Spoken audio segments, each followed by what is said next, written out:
योग भारतीय दर्शन का बहुत बड़ा योग दर्शन है। इसमें सबसे पहले भगवान शिव ने पार्वती को योग का उपदेश दिया। उसके बाद हिरण्यगर्भ हुए, उन्होंने योग के बारे में लिखा, और उसके बाद में पंतजलि हुए। आज से 3000 वर्ष पूर्व पंतजलि हुए, उन्होंने योग दर्शन के बारे में बहुत अच्छा जो है ग्रंथों का प्रणयन किया है। योग का पहले मतलब केवल यही था कि इंद्रियों को वश में करना। केवल इंद्रिय कितनी है? ये 5 कर्मेंद्रियां, ये आँख, कान, नाक और त्वचा, ये 5 ज्ञानेंद्रियां, 5 गुदा वगैरह, ये कर्मेंद्रियां, और 11वां मन भी कर्मेंद्रिय में गिना जाता है। या मतलब इंद्रियों में इंद्रिया 11 हो गए, 5 कर्मेंद्रियां, 5 ज्ञानेंद्रिया और 1 मन, 11 हो गए। इनको वश में करने का केवल योग कहलाता था। लेकिन पंतजलि ने इनके आगे चल करके इनके विषयों को और उनको एकाग्रता करने का और समाधि का ज्ञान करवाया, इसलिए इनका योग दर्शन प्रसिद्ध है। मतलब जितने भी यहाँ योगी हुए हैं, उनके ये हिंदुस्तान में, भारतवर्ष में आदि प्रवर्तक, योग विद्या के आदि प्रवर्तक कहलाते हैं पतंजलि। इन पतंजलि ने योग चित्तवृत्ति निरोध, योग का मतलब होता है समाधि। क्या अर्थ होता है? समाधि। और एक योग का अर्थ होता है दूसरा, किससे मिलना? अरे परम परमात्मा से मिलना। किससे मिलना? ये इसका अर्थ होता है। लेकिन इस अर्थ पे पतंजलि ने लिखा योग चित्त वृत्ति निरोध। अरे जब तक मन को एकाग्र नहीं करेंगे, तब जब चित्त की वृत्तियां है, कौन सी है? क्लिष्ट भी है और अक्लिष्ट भी है। क्लिष्ट तो जो हितकर है, अक्लिष्ट हितकर नहीं। तो ये वृत्तियां है भाई। ये वृत्तियों का जब तक निरोध नहीं करते हैं, पंतजलि ने लिखा योग चित्त वृत्ति निरोध। ये चित्त की जो वृत्तियां है, वृत्तियां का मतलब चित्त के ऊपर जो ढक्कन है, जो आवरण है, जो घूंघट है, उसको हटा दे। उसको क्या कर दे? और चित्त जो है बिलोर के समान, किसके समान? बिलोर होता है स्फटिक मणि, उस स्फटिक मणि के समान चित्त एकदम स्वच्छ हो जाए और तो वो अपने स्वरूप के मिलने के लिए तत्पर हो जाता है। इसे योग, इसे क्या कहते हैं? योग परमात्मा से मिलन।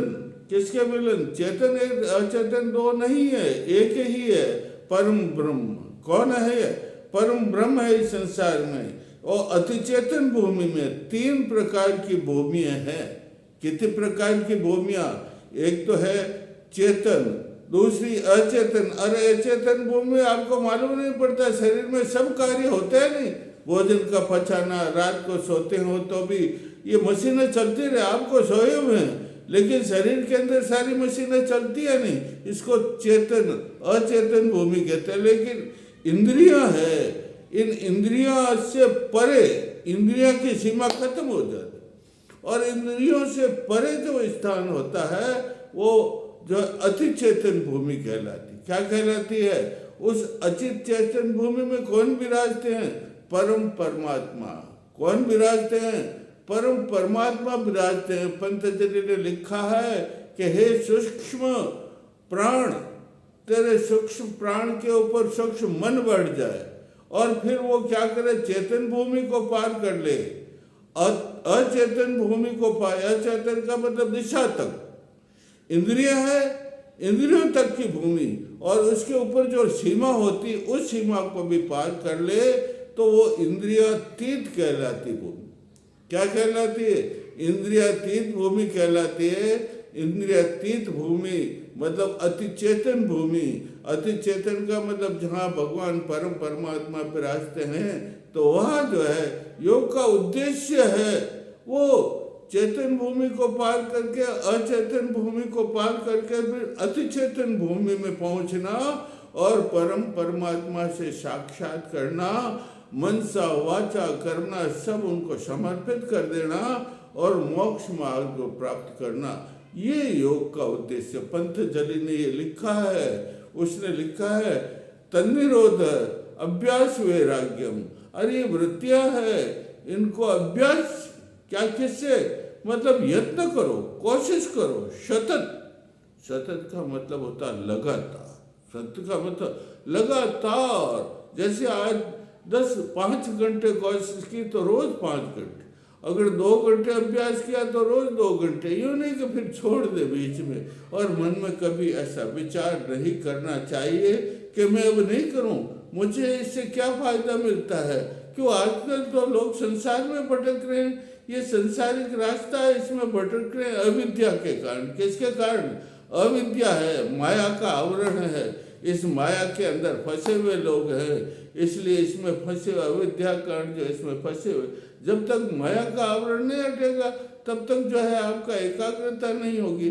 जब तक आपकी एकाग्रता नहीं होगी आपको समाधि नहीं लगेगी। जब तक आपको समाधि नहीं लगेगी आपका मन एकाग्र नहीं होगा, चित्तवृत्तियों का निरोध नहीं होगा। और चित्तवृत्तियों का निरोध किससे किया जाता है? अभ्यास और वैराग्य से। वैराग्य किसे कहते हैं?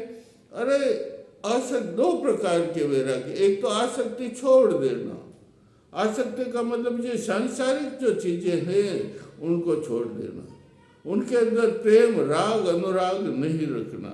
और दूसरा है पर वैराग्य, ये तो अपर वैराग्य पूछ रहा है। पर बिल्कुल भोग की सामग्री को, ऐश्वर्य की सामग्री को, बिल्कुल वनिता औरतें वगैरह कुछ नहीं ऐश्वर्य, इसको बिल्कुल उसकी ओर ध्यान नहीं देना और केवल परम परमात्मा की ओर ध्यान देना, वो परम वैराग्य। चाहे स्वर्ग का भी सुख मिल जाए, अरे देवता भी कहते रह जाओ तुम्हें हम स्वर्ग के सुख दे देंगे, तो भी जो विरक्त पुरुष होता है, पर वैराग्य जिसको होता है वो इसको त्याग देते, उनको ध्यान नहीं करते। उनका तो ध्येय एक ही है। क्या ध्येय?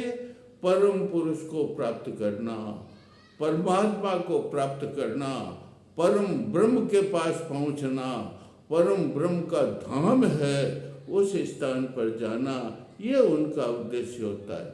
भाई ये उद्देश्य कौन बताता? गुरु बताता। कौन बताता? अरे गुरु के पास इसकी चाबी है। गुरु का मतलब क्या? अलौकिक रास्ता पर चलने का रास्ता बताता है। अलौकिक ब्रह्म के पास जाने का जो रास्ता है उसके ऊपर चलना सिखाता है, उसे गुरु कहते हैं। उसे क्या कहते हैं? गुरु।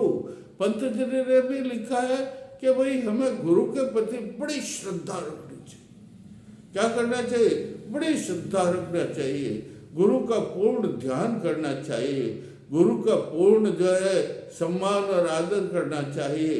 गुरु के चरण सेवा, क्या गुरु के वस्त्र धोने चाहिए, गुरु को स्नान करने के लिए पानी लाना चाहिए, उनके जो सब साधन गुरु के लिए करना चाहिए, गुरु के पास रहना चाहिए, तब गुरु की दया हो जाती। अरे गुरु दयानिष्ठ, कई बार तो गुरु से भी ऊंचा जो है, परम ब्रह्म से भी ऊंचा गुरु को मान लिया जाता है। जैसे है ना, लिखा है, गुरु गोविंद दो खड़े काके लागू पाए, बलिहारी गुरु आपने गोविंद दियो बताया। अरे गोविंद को किसने बताया है? उस गुरु ने बता दिया। किसने बता दिया? उस गुरु। तो गुरु से भी उसको ऊंचा मान लिया जाए। गुरु ब्रह्मा गुरु विष्णु, गुरु साक्षात परम ब्रह्म। और गुरु ही ब्रह्मा है, गुरु ही विष्णु है और साक्षात परम ब्रह्म वो रास्ता बताता है उससे मिलने का। लेकिन गुरु कैसा होना चाहिए? स्वार्थी नहीं होना चाहिए। आजकल तो गुरु बड़े स्वार्थी होते हैं। जब तक गुरु के पास में ये द्रव्य नहीं पहुंचता है तब तक जो है अपने को शिष्य नहीं बनाते हैं। लेकिन पुराने समय में जो आश्रमों में रहते थे, जिनको किसी प्रकार की आर्थिक आवश्यकता की अवस्था नहीं होती थी, जो पूर्ण वैराग्य में रहते थे, वो शिष्य श्रोत्रिय होना चाहिए। गुरु क्या होना चाहिए? श्रोत्रिय होना चाहिए। गुरु ब्रह्म वेता होना चाहिए, गुरु ब्रह्मनिष्ठ होना चाहिए, पूर्ण ब्रह्मचर्य का पालन करने वाला गुरु होना चाहिए। ऐसा गुरु वो रास्ता बता देता है। पंतजलि ने लिखा है भाई कि योग है ना, ये योग तो करुणा, मुदिता अपेक्षा। अरे जो अपने साथ में जो दुखी लोग हैं उनके साथ में दया करो रे, उनके ऊपर दया करो, और जो उनको प्रसन्न, उनके सुख में अपना सुख समझो। जो दूत पंतजलि ने लिखा है मुदिता, करुणा, अपेक्षा है, और इसको जो है अपेक्षा, उनका कभी आपकी कोई निंदा करता है, खूब निंदा करता है, निंदक नीरे राखे आंगन